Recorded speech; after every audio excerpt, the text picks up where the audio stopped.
naan amana nan amana. ibiddii fi jannaninis ni jira jee naan amana Ibiddii fi jannatnis nan jira jedhee nan amana. yaa rabbi Yaa Rabbi, islaamummaarra na jiraachisi islaamummaa Islaamummaa irraa na jiraachisi. irratti na jiraachisi Irratti na jiraachisi. irratti na ajjeesi Irratti na ajjeesi. irratti na kaasi Irratti na kaasi. guyyaa boruu na milkeessi Guyyaa boruu na milkeessi. hanganuma burte cuuphaa siin goone allahu akbar bara gara islaamummaa dhufte alhamdulillah maasha allah akkas maasho noosi maddu guyyaan gammachuu kana achi hin jiru baramsa tokko guyyaa sargii gammada tokko guyyaa geema mootee hin gammadaa bar hee walii gallee kanaaf gammachuun kana achi hin jirtu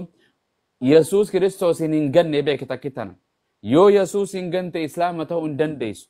maal jenneetti amana yesuus ergamaa waaqa tokkicha biraa dhufe kan dhugaa nu barsiisu kan karaa waaqayyoon nu yaamu kan jireenya jannatatti gartee namatti yaamu museetti illee hin amanna abrahaamittiin amanna nabi muhammadittiin amanta hunda ergamoota isaanii aadamiraa ilaan kan muhammadittiin amanta jechuudha islaama jechuun waaqayyo tokkichaaf masakamuu butamuu ajaja isaa tokkichaaf fudhachuu jechuudha yesuus kiristoos waaqayyo tokkichaaf masakama abrahaam waaqayyoof muhammadis waaqayyoof jaarraa adda addaa dhufan malee islaama jechuun afaan oromootii miti afaan arabaati al istislaamu lillah rabbiif ajajamu fadha waaqayyo raawwachuu yoo kiristaana tokko galchee gaafadhema yesuus sayxaanaaf masakamoo waaqayyoof masakama jetteen waaqayyoof masakama sin jedhe islaama jechuun hanqasuma afaan arabaati afaan oromootii miti waaqa jechuun afaan oromooti afaan oromooti jechuun gara biraa deebiste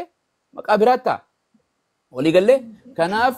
barachuun dirqama sirratti ta'a garee islaamummaa keessatti ibsaanis ustaadni keenya ibsaanis hin jiranii aliinis jala jira garee warra shahaadaa gara islaamummaa dhufee shamarra wajjin hin baratta yoo hin baranne akkanuma ta'es barattee maashoo bira dabaruudhaaf tattaaffii godhuu qabda ijoollee islaamaatis arrasi deeggarti gariin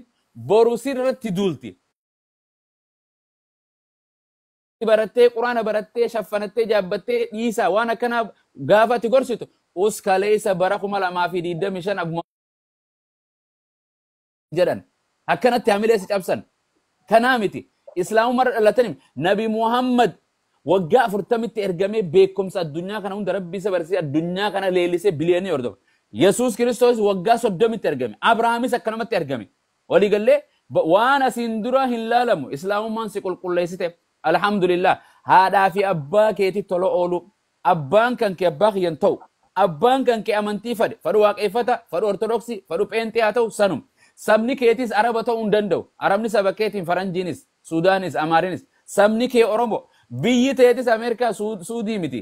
biyyi tee oromiyaa gandumetti dhalatte baadiyyumatti dhalne sana hundi biyya teenya harmeen fokkottuu taatus bareedduu taatus harmeen tanuma si dhalte sani haadhaa fi abbaa keetii tola oolu hange isiin yesuusin waaqeessi ilma namaa kan akka abbaa keetii ilma namaa kan akka kiyyaa ilma namaa dhiira waaqeessu hin jennetti tola itti ooltee gartee burtee dhaggeeffachuun gargaaruun gartee uffisuun nyaachisuun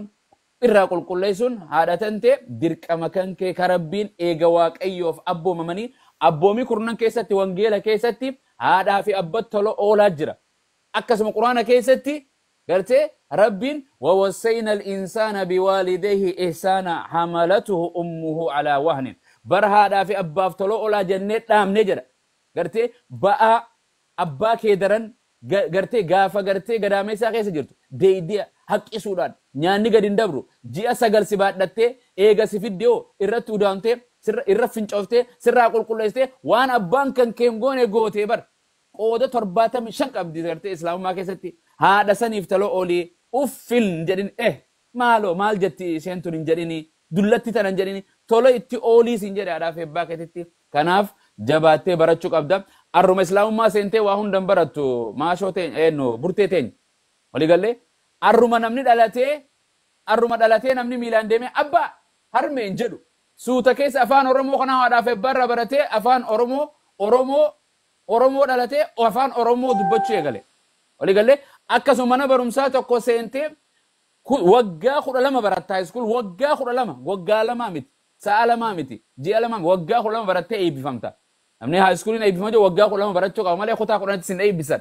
islaamummaa tanas seentee hanqa duututti hin baratta hanqa boqottutti hanqa rabbii keetiin wal argitutti si jabaatti barreessu dubbisu afaan arabaa kun si jabaata barreessu dubbisu quraanaas waa xiqqoo sitti jabaachuu mala deemsa keessa sii tola jechuu walii galee daa'imni amma dhalatee marqaa fi micciirraa fi shuuroo fi injaraa fi eenyuu fi eenyu kitfoo ittiin kennitu foon gartee harmoo bishaan itti kannan nyaata daakaniiti akkuma harceefaa fi caagoo suuta itti kannan akkanatti gartee guddata malee arruma islaamummaa seentee boru gabbaatee wantaa miti hin baratta jabaadhu kaayyoo qabaannaan murannoo qabaannaan burteen barsiistuu taatee gabba'uu dandeessa ilmi namaa waa lama hojjechuu hin dandeenye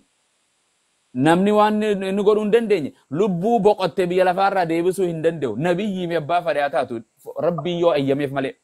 lubbuu uume ilma namaa tolchee takka burtee tana tolchee lafarra ta deemtu hin jirtu hin tolchu roobaatii maashinaan duuba taa'in hoogganamaa sani sii miti jechuudha walii gallee kaan hunda hin goota jabaadhu alhamdulillah galanni rabbii faata rabbii kana si bareeche araba singoone maadaamii gartee arabaa singoone oromuma intala teenya duraanis oromo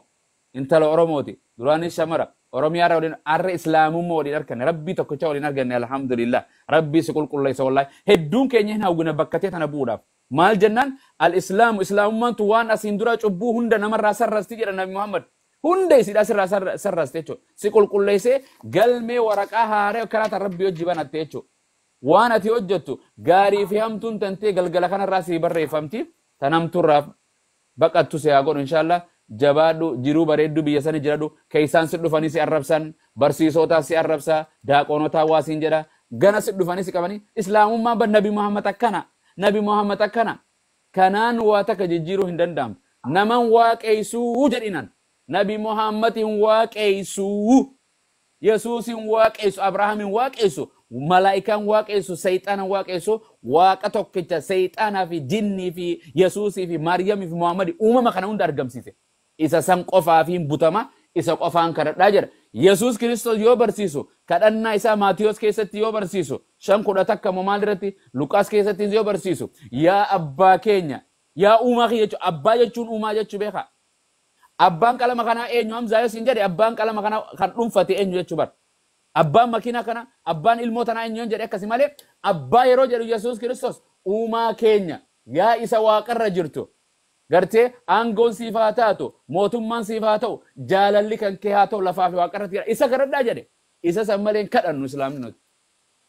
maal nu godha yesuus kiristoos jedhana hin jaalanna yesuus kiristoos kan namni waraanu ofiifuu nama ofirraa dhorkuu hin dandeenye kan reeban namni reebamu maal naa godhuu danda'a hamza hay hamza reer kadhe ofuufiif uftumsuu hin danda'u hamza nama irraa dhorkiin si jala ofuufuu dadhabdee baqachuu jirtaa too maali kun jedhana nama humna qabu biyya lafaatitti illee nama humna qabu yaammattaa bar nama sirraa dhorkuudhaaf nama humna hin qabne kan akka keetii maal gootee waan ni jette jedhana kanaaf yesuus kiristoos hin jaalanna hin arrabsinu kabajama jaalatamaadha nama gartee namni ajjeesuu miti nama cubbuu hin qabne akkanu fannisuun wangeela keessatti bar namni fannifame fannoorra mukarra fannifame hundi abaaramaadha jedha kiristaanni kami abaara nuti quraana keessatti la'anahumullah abaaramaan sayxaana wangeela keessa kan abaarsa qabu yesuus tokkoffaa noo jaran akki kun ta'uu hin qabu kanaaf sirratti hin dheeressu inshallah rabbi si alaafisu baga simadha hamza assalaamu alaikum jedhaanii si barsiifna hin baratta inshallah gara islaamummaa simadha inshallah aliinis warra jirtan hundinu maqaamu burteenu nutate burteenu inshallah ma itti baaset gaafadhaame atummaan baasiif maashoo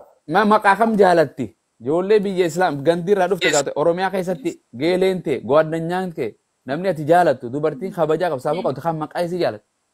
yoo jiraate maqaan bareedaadha ustaaza maqaan bareedaadha kun burtukaan abboo ajaa'iba burtukaan halkanii guyyaa nyaata namni burtukaana caljii taa'eeti maqaa biraa baafachuu dandeessi akkasi abbishuuti maqaan ishee agarta maqaa maalire baatakuma maqaa asumaan takko illee na bira jirti taa warra iyyuu cufaa sun dhiifama naa godhaa gaafii isin gaafachuu barbaaddi keessummeessaa carraa kanatti fayyadamte waan hin galle yoo rabbi laafiseef dhufuu dandeetti yoo hin dandeenye ammoo bakka jirtutti nagaa waliin jiraannan. Rabbisiif alaafis. Homaa hin jiraatu. Kottu kun nagaan siif haa ta'u kottu maali? Kotta wata akka wal gaafana wal jaalanna maali? Kan Oromoo beekti ustaaz afaan iyyuu cufaa